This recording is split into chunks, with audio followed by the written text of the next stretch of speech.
Kalau memang kata lo PDI nyungsep, pemenang partai Pileg, di ya? tahun 2024 tetap PDI.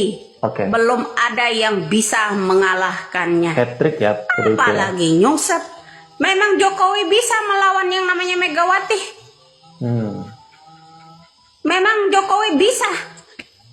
Kalau enggak didukung sama orang-orang yang pernah korupsi berjamaah, enggak bisa. Mana tuh orang-orang yang dulu kritik-kritik Jokowi bergabung jadi penjilat kan? Iya enggak? Nah, buat saya, walaupun Anda ancam saya, lihat aja Prabowo Gibran nanti jadi presiden, enggak ngaruh buat saya, tetap akan bersuara. Enggak ngaruh buat saya. Ingat itu.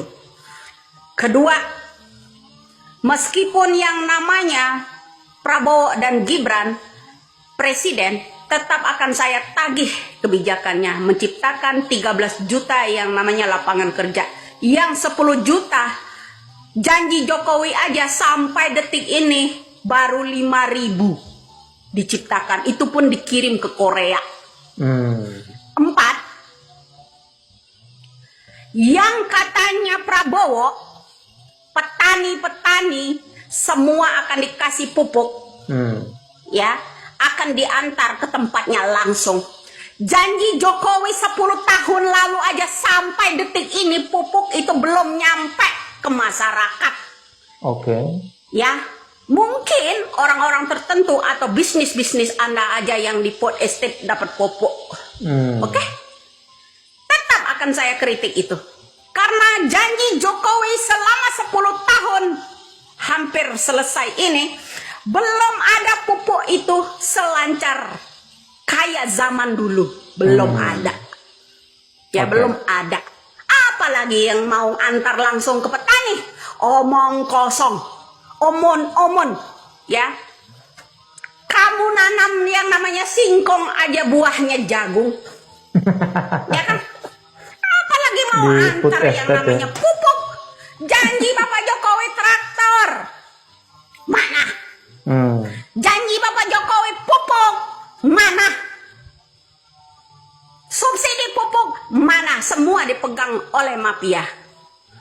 Di periode pertama, pupuk itu dipegang oleh manantu yang namanya Muldoko. Sampaikan itu. Saya enggak satu aja saya kritik. Menteri-menteri yang namanya Jokowi, terutama mantan Menteri Pertanian, kasusnya besar. Ya, sampai nyicil yang namanya mobil Alphard aja sebulan 43 juta. Itu untuk anaknya. 2 Alphard. Yang di Lampung. Mantan bupati. Kemudian menjadi mentan. Lalu Menteri Pertanian itu yang katanya janji-janji Jokowi pada saat periode pertama akan memberikan pupuk, subsidi dan segala macam. Saya taunya menantu yang namanya Muldoko di periode pertama yang pemegang pupuk. Kemudian mentannya itu yang lagi kena kasus berapa miliar itu. Lagi disidang, ya kan? Iya enggak? Oke. Siapa namanya itu? SY siapa itu singkatannya?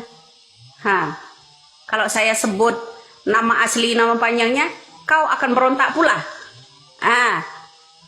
Nggak boleh saya kritik orang-orang ini.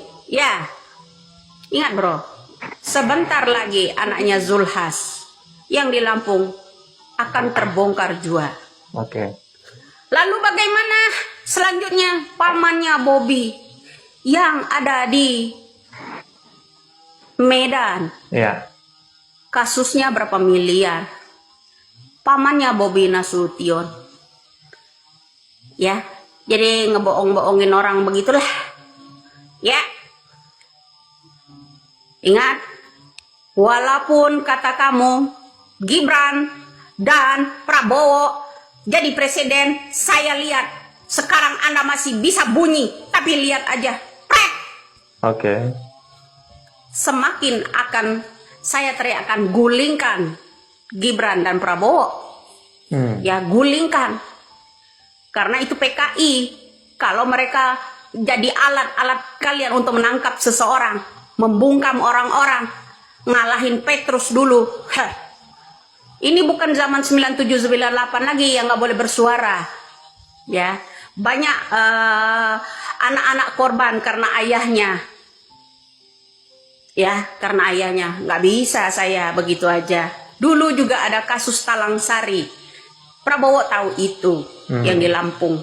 Ya, jadi kenapa saya harus takut dengan ancaman-ancaman intimidasi Anda semua begitu? Ingat, katanya yang bukti nyata PDIP masih tertinggi. Belum ada yang bisa ngalahin.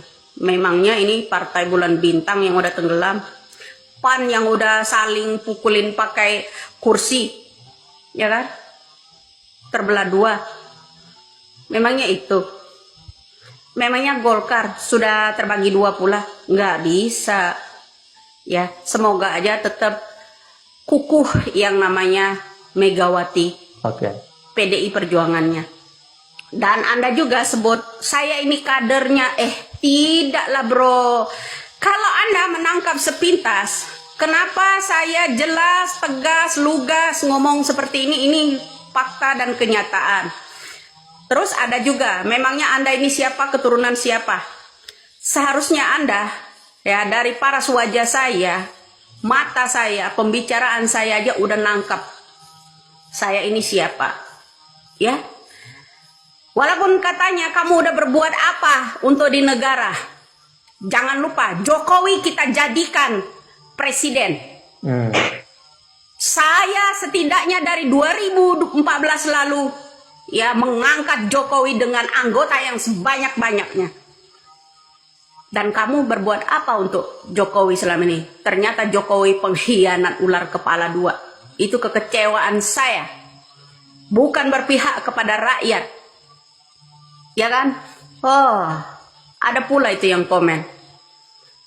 Ya, kalau mau minta alamat ini, minta nomor telepon, udahlah, udah basi yang model-model begitu, ya.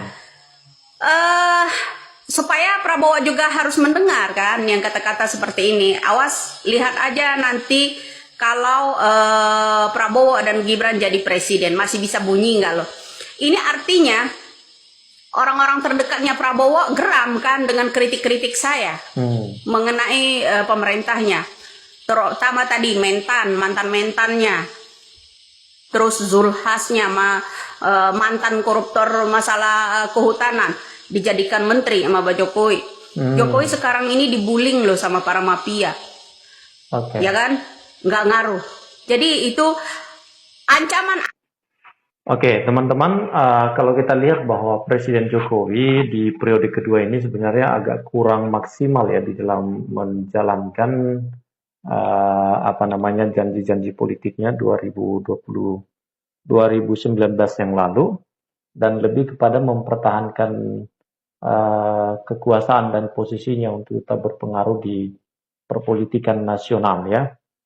Sedangkan janji-janjinya belum semua terrealisasi, walaupun masih dalam beberapa waktu ke depan, masih ada waktu, tapi ini kan singkat sekali ya.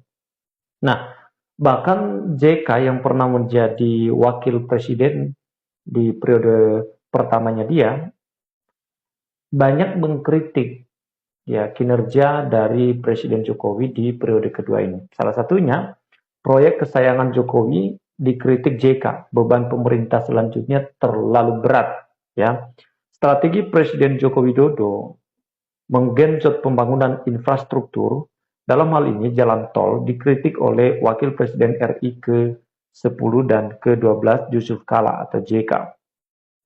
JK mengakui bahwa tol mempersingkat waktu tempuhnya di jalanan, betul. Tentu pembangunan infrastruktur ini penting ya. Saya pikir tadi dari rumah ke sini itu 45 menit sampai 1 jam. Ternyata cukup 20 menit karena jalan tol bagus. Tentu juga tidak bagus yang punya rumah sebelahnya ya. Karena tidak bisa lihat lagi, tidak bisa ke warung lagi dia karena ada jalan tol ya.